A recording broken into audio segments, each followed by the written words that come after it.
History remembers leaders by their triumphs and their failures, but few presidencies are as shadowed by controversy, tragedy, and unanswered questions as that of James Buchanan, the 15th President of the United States, a man who stood at the precipice of a nation tearing itself apart, a leader whose decisions, or lack thereof, would echo through the bloody corridors of the Civil War. Who was he? A weak-willed spectator? A tragic figure bound by the limitations of his time? Or something more? To understand Buchanan, we must step back into a fractured America, a land where the cracks in the Union were widening, where the question of slavery festered like an unhealed wound, and in the center of it all stood a man who believed he could hold the nation together by doing almost nothing. James Buchanan was born in 1791 in a small log cabin in Cove Gap, Pennsylvania, a world away from the political firestorm he would one day inherit. His father was a merchant, his family respectable but not wealthy, yet young James possessed a sharp mind and an unshakable ambition. By his 20s, Buchanan had become a skilled lawyer, known for his eloquence and meticulous nature. He was a man who believed in order, in process, in the slow, careful machinery of government. These traits would define him and, some argue, doom him. But before the presidency, there was the politician. Buchanan served in the House, as Secretary of State, and as a diplomat abroad. He was a Northern man with Southern sympathies, a Democrat who believed compromise could forever placate the slaveholding states. It was a dangerous tightrope to walk, and the winds were growing fiercer. By the time he entered the White House in 1857, the country was a powder keg. The Kansas-Nebraska Act had ignited violence in the territories. The Supreme Court was about to drop the explosive Dred Scott decision. And Buchanan? He believed his role was not to lead, but to mediate, to stand above the fray, as if the storm would pass by if he simply waited. But the storm would not wait, and history would not forgive. On a cold March morning, James Buchanan took the oath of office, his hand resting on the very document he swore to defend. His voice, steady and assured, promised unity. But behind his words lurked an unspoken dread, the fear that the Union he loved was already slipping through his fingers. The nation Buchanan inherited was not just divided, it was at war with itself. Just 2 days after his inauguration, the Supreme Court would drop a bombshell, the Dred Scott decision. Slaves were property. The court ruled the Missouri Compromise unconstitutional. The verdict didn't just deepen the divide, it poured oil on the fire. Buchanan's cabinet was a microcosm of the nation. Northerners and Southerners locked in a battle of wills. His vice president, John C. Breckinridge, would later join the Confederacy. His Secretary of War, John B. Floyd, would be accused of secretly arming the South. And Buchanan? He clung to a dangerous illusion that the extremists on both sides could be reasoned with. History has painted Buchanan as a passive figure, a man who watched as the storm clouds gathered. But was it weakness or something more tragic? Buchanan believed in the law, in the slow machinery of democracy.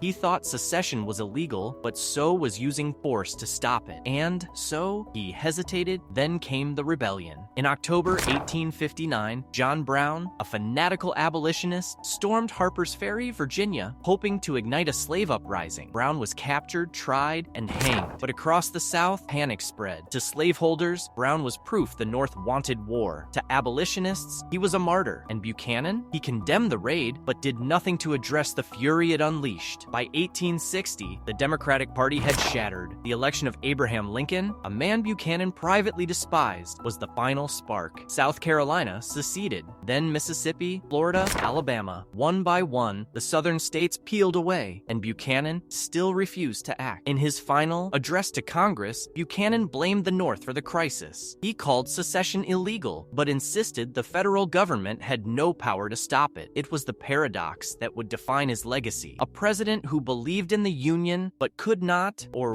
would not fight for it. Winter came early to Washington in 1861. As the Capitol shivered under gray skies, James Buchanan sat in the White House, a lame duck president watching his nation crumble. 7 states had already left the Union. The telegraph wires hummed with rumors of more to follow. And still, he waited. History would remember these final months as Buchanan's greatest failure. But was it failure or fate? The forces tearing America apart had been building for decades. Could any man have stopped them? Buchanan knew war war was coming. His generals warned him. His letters pleaded for reinforcements in southern forts, but he refused to act, convinced that any show of force would only accelerate secession. And so, one by one, federal outposts fell without a fight. By February, only Fort Sumter remained, a lone Union garrison in the heart of Confederate Charleston. He was a man trapped by his beliefs, by his time. He had spent his life believing in compromise, in the slow, careful dance of politics. But now, the music had stopped. The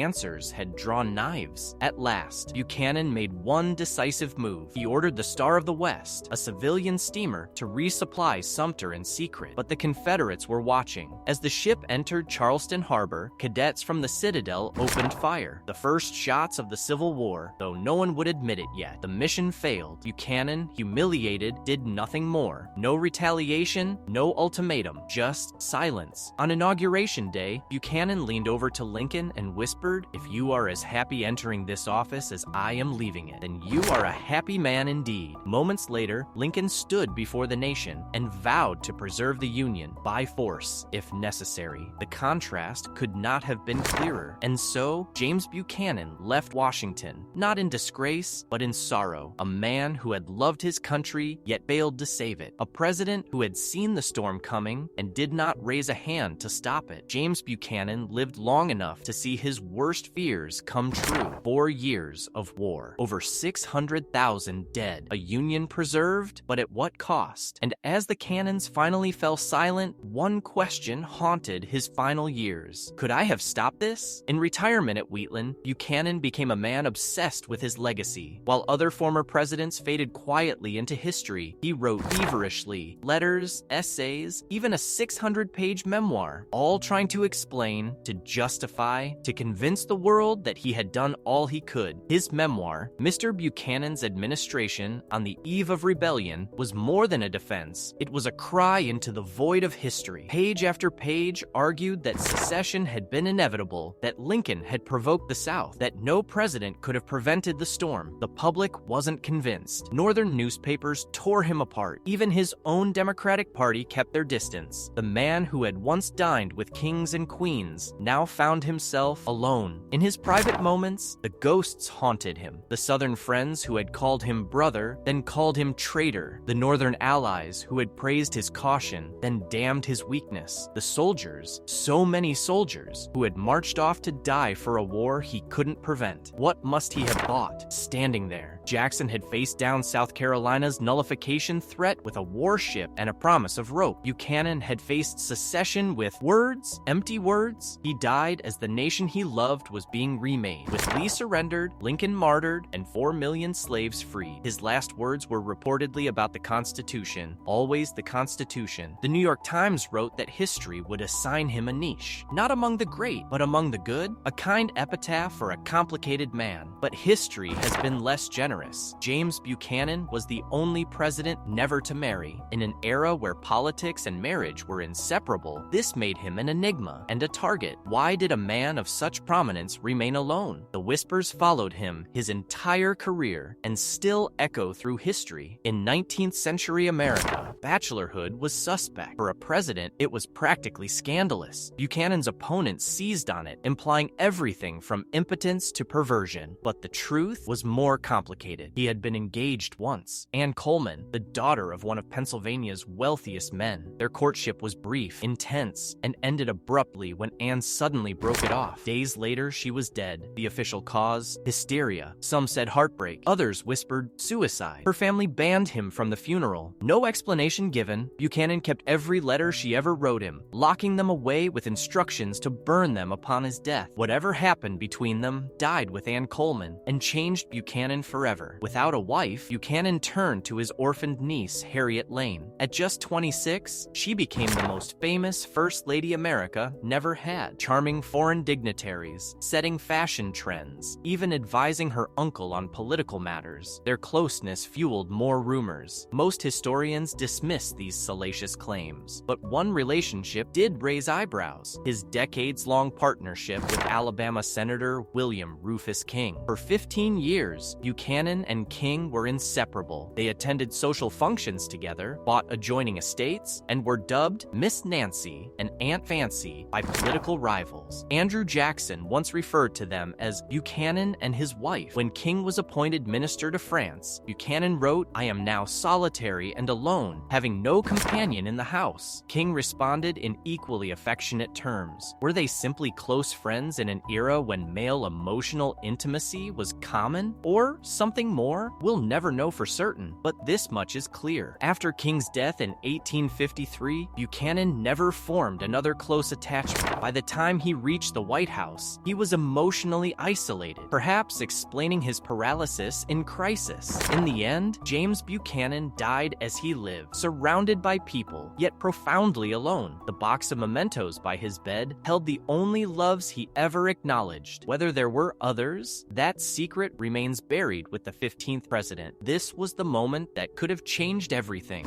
Under cover of darkness, Major Robert Anderson made his fateful decision to abandon the indefensible Fort Moultrie and move his tiny garrison to Fort Sumter. When dawn broke, South Carolina would see it as an act of war, and James Buchanan would face his greatest test. Buchanan now stood at the precipice. The Constitution gave him clear authority to defend federal property, but every action risked lighting the powder keg. His response would determine whether there would be war or surrender. Here we see the real Buchanan, not the weak caricature of history, but a man agonizing over impossible choices. His legal mind told him secession was illegal, but his political instinct screamed that force would unite the South forever. His compromise? The Star of the West? A civilian ship carrying reinforcements disguised as supplies. No military escort, no announcement. A perfect Buchanan solution, technically defending the Union while avoiding provocation. When Confederate guns drove it back on January 9, 1861, the message was clear. The South would accept nothing less than total surrender of federal property. And Buchanan? He blinked. Now came the rebellion within his own government. When Secretary Black drafted orders to reinforce Sumter with warships, Buchanan's Southern cabinet members revolted. The president's response revealed everything. He allowed the orders, then countermanded them when the resignations came. How different this was from 1833, when Jackson threatened to hang the first secessionists from the nearest tree. Buchanan had Jackson's portrait staring down at him every day, a constant reminder of presidential power unused. By February 1861, the South had seized nearly every federal installation without firing a shot. The message to Lincoln was clear. Buchanan had handed him a nation already dismembered. In his final weeks, Buchanan would claim he'd preserved the peaceful transition power, but the truth was written across that map. 11 states gone, federal property stolen, an army unprepared. The war would last 4 years and claim 600,000 lives. But in many ways, it had already been lost in those crucial months when a president chose process over action, legality over leadership. 2 years into the Civil War, while Union soldiers died by the thousands, the former president of the United States was corresponding with the enemy. Not just any enemy, his own former vice president, John C. Breckinridge, now a Confederate general. What words passed between them? And why would Buchanan risk such treasonous contact? This was James Buchanan in exile, not the feeble leader historians remember, but a defiant political operative working behind the scenes. While publicly claiming loyalty to the Union, he privately nurtured relationships with Confederate leaders, criticized Lincoln's war measures, and plotted his redemption. His inner circle knew the truth. Buchanan believed the war was Lincoln's fault, that emancipation had radicalized the South beyond reconciliation. In these clandestine gatherings, he drafted letters to European diplomats, urging them to recognize Confederate independence. A former president undermining the war effort. Lincoln's team struck back hard. Stanton, who had served in Buchanan's cabinet, now labeled him the real author of this rebellion. Chase circulated old documents proving Buchanan knew Southern states were arming years before secession. The most damaging accusation? That Buchanan had intentionally left the Union defenseless. Even for a man who believed in Southern rights, this was indefensible. Had Buchanan actually armed the rebellion? The evidence suggests he did, all while claiming neutrality. The ultimate insult came from Richmond. Confederate printers quietly issued bonds featuring Buchanan's portrait, a nod to his perceived sympathy. When Union spies discovered this, the scandal nearly destroyed what remained of his reputation. When the war ended, Buchanan claimed claimed vindication. After all, he'd always said force wouldn't restore the Union. But Lincoln's martyrdom changed everything. As the nation mourned, Buchanan's legacy crystallized. The president who enabled rebellion, the leader who stood aside when history demanded action. In survey after survey, one name consistently anchors the bottom of presidential rankings: James Buchanan, the man who left Lincoln a shattered nation, the leader who watched as the Union crumbled. But is this verdict just? Or has history been too harsh? Buchanan wasn't just weak. He was ideologically committed to failure. He genuinely believed the South had a constitutional right to secede. That's reductive. The man inherited an impossible situation.